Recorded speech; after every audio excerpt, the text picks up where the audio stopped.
Há tanta beleza no céu e na terra, há vários costumes e as tradições que nossos poetas retratam nos versos e nas melodias das nossas canções. Falam das belezas dos campos e matas, dos rios e serras com seus minerais, das flores e aves, dos bichos e gado, que são a riqueza deste nosso estado e do cobiçado e lindo Pantanal.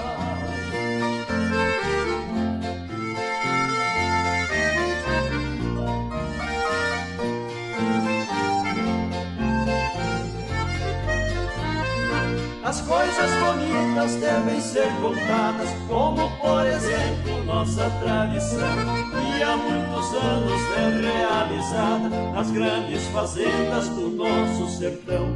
Velhos pioneiros e a mocidade formam este grande laço de união, sem olhar a cor, raça ou idade, transmitem a paz e felicidade que contagia o nosso coração.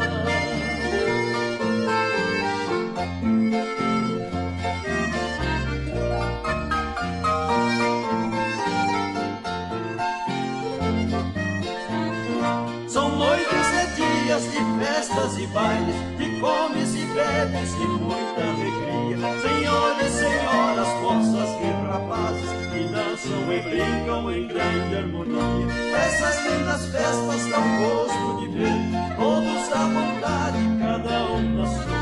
São gente feliz que sabe viver, e quem não conhece venha conhecer nossa tradição que aqui continua.